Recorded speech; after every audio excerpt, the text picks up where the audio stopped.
Aujourd'hui, je vais effectuer un tirage de tarot business pour l'entreprise Beauté Pluriel qui a été créée le 31 mars 2024, ou plus exactement, c'est le jour où elle a ouvert ses portes, à 10 heures, le jour où elle a reçu son premier client, sachant qu'il s'agit d'une entreprise d'esthétique, donc on utilise principalement les mains et beaucoup de créativité.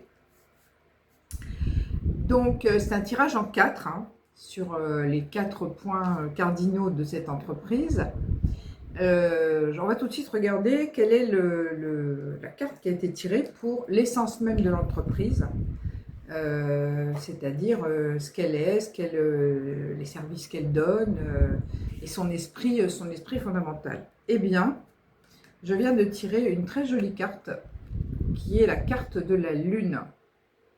Très intéressante carte. Donc c'est un arcane majeur. Et que nous dit cette carte? Alors, qu'est-ce qu'elle nous dit? Voilà. Cette carte nous dit qu'il faut savoir être un capitaine dans la tempête. C'est-à-dire qu'on est un peu dans le monde des émotions. Les émotions, c'est quelque chose de variable, d'instable, qui répondent à un flux, un reflux, comme les vagues sur la plage.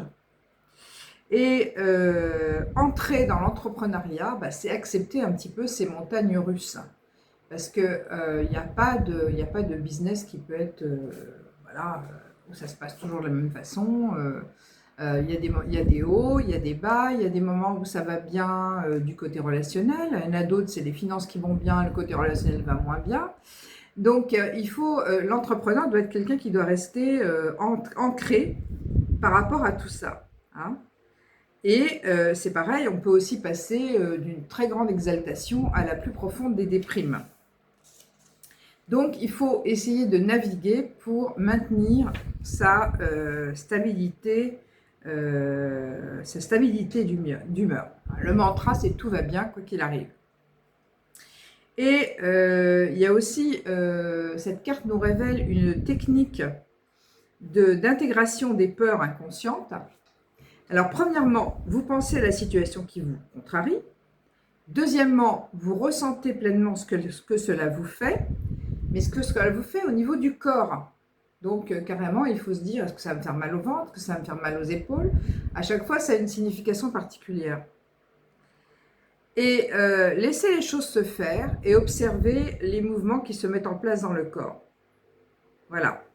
Et quand vous pensez, après quelques respirations, que quelque chose s'est libéré, au niveau du corps, encore une fois, là, vous pouvez repenser à la contrariété du départ qui apparaît beaucoup moins pénible et qui permet de la gérer naturellement. Donc, voyons maintenant ce qui va se passer au niveau du lieu d'exercice de l'entreprise. Donc là, j'ai tiré la carte du valet de coupe, une très jolie carte aussi. Voilà. Et qu'est-ce que ça veut dire? Alors, les coupes, c'est beaucoup le côté relationnel, justement. Alors, le valet de coupe, voilà. Et bien, le valet de coupe, c'est une carte où il faut jouer avec la confiance. Hein. C'est le développement, l'approfondissement de la confiance. C'est-à-dire de la confiance en soi-même, de la confiance au client, de la confiance au partenaire et en général à l'univers. Hein. Donc, il faut imaginer avec cette pleine confiance qu'on a en soi que chaque personne qui vient vous voir a également cette même pleine confiance. Donc, il faut jouer avec cette confiance dans tous les domaines de la vie. Et là, comme il s'agit du lieu d'exercice, eh bien, il faut avoir confiance aux choix qui ont été faits. Et il faut, voilà, il faut avoir confiance en nos choix, il faut avoir confiance en la façon dont on a décoré les lieux, et il faut écouter ses intuitions pour peut-être continuer à les aménager. Hein. Voilà.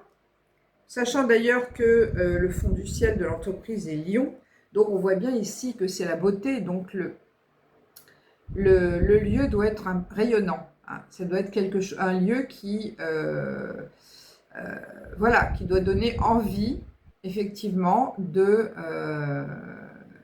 mais pour ça, il faut de la confiance. Hein. Il faut de la confiance en ses intuitions, il faut de la confiance en ses clients.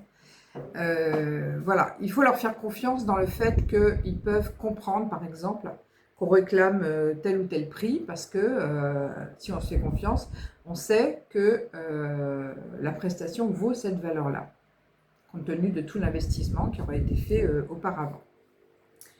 Alors, quelle est la carte de la comment dire?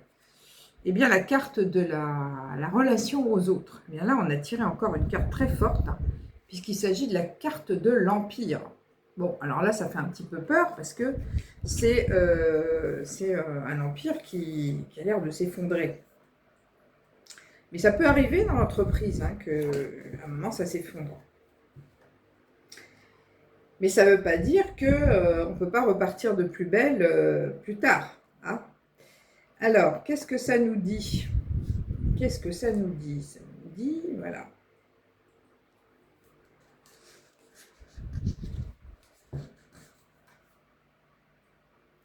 Voilà, ben, ça nous dit que l'entreprise est un être vivant. Et ça, c'est mon credo depuis le début. Hein. Donc, si on veut construire un empire, la sagesse de la carte est d'une importance capitale. Voilà. La tour qui reçoit une attaque montre que justement notre réalité extérieure n'est jamais garantie. Hein. Même des entreprises très solides ont pu s'effondrer. Mais ceux qui protègent de la chute, bah, c'est ni les murs, ni l'argent sur le compte en banque, ni la com, ni les conseillers. Ce qui est à jamais indestructible dans une entreprise, bien, c'est son âme. Hein. Donc il ne faut pas, puisqu'on est sur l'axe relationnel, là, on est dans le domaine des relations, il ne faut surtout pas, renoncer à son âme, renoncer à ce qu'on veut faire pour plaire aux autres ou pour attirer les autres, etc. Il faut vraiment rester dans ce qu'on veut faire et ne pas quitter, ne pas vouloir transformer l'entreprise en quelque chose qui serait par exemple plus vendable, mais plutôt toujours revenir à quel était l'état d'esprit de base dans la création de cette entreprise, quelle était la motivation, qu'est-ce qu'on veut apporter au monde en créant cette entreprise. Et c'est ça qui est plus important par rapport à tout ce qui peut se passer, à l'extérieur. Donc c'est à jamais perdre de vue. Et enfin la dernière carte, donc très belle carte, hein, puisque décidément ce jeu on a 3 arcanes majeures. Donc là c'est l'accomplissement. Et là, c'est vraiment le rayonnement de l'entreprise à l'extérieur, enfin la renommée de l'entreprise. Hein. Donc, quand on a tiré cette carte, déjà, ça veut dire qu'à la base, c'était une bonne idée, cette entreprise. C'est que quand on se lance dans l'entrepreneuriat, il faut s'accomplir dans toutes les dimensions de la vie. Il faut s'accomplir à la fois dans l'argent, le business, le temps, le loisir, les relations, la sérénité, la santé, le couple, la créativité, la maison, la vie associative. L'énergie de l'accomplissement, c'est vraiment une carte guérisseuse. Hein. Donc, elle appelle vraiment à faire un saut véritablement quantique dans la vie et dans le business. Donc le mantra de cette carte, c'est je ne retiens rien, tout vient à moi. Voilà, et bien écoutez, je crois que c'est un très beau tirage. Et voilà, je vous souhaite un avenir radieux à l'entreprise Beauté Plurielle.